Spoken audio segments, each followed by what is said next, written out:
Nagsagawa ng paglilinis ang MMDA sa isang drainage malapit sa istasyon ng Batasan sa itinatayong MRT-7 upang mapabilis ang daloy ng tubig sa lugar kung saan ilang bagay ang nakuha mula rito. Samantala, tambak naman ng basura ang bumungad sa sinasagawang inspeksyon ng MMDA sa isang pumping station sa Pasay City. May report si Bernard Ferrer ng PTV Exclusive. Ilang tipak ng bato, plywood, at basura ang nakuha ng mga tao ng MMDA mula sa drainage malapit sa itinatayong MRT-7 Batasan Station sa Commonwealth Avenue, Quezon City.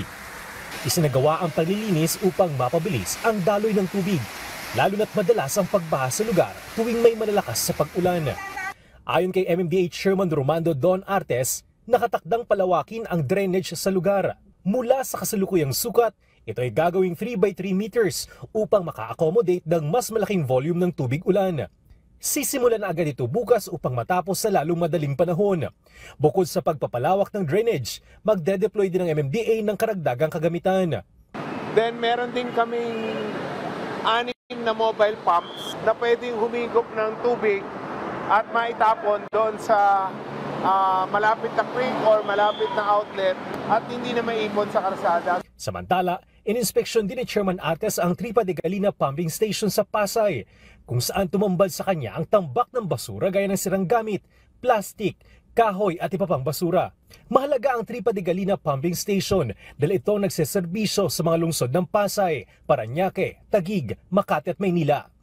Kasabay nito, minamadali na rin ang pagbuo ng Drainage Master Plan para sa buong Metro Manila na sasaklaw sa mga pangunahing kalsada at inner roads.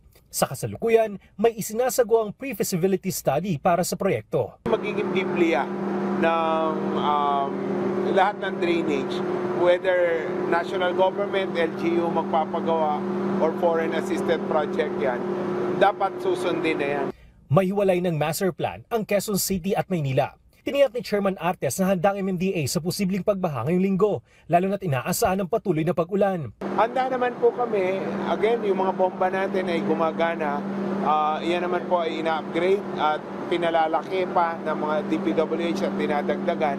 May ipagpulong din si Chairman Artes kay Environment Secretary Rafael Lotilla upang talakayin ang Dolomite Beach at ang sewage treatment plant sa Manila Bay.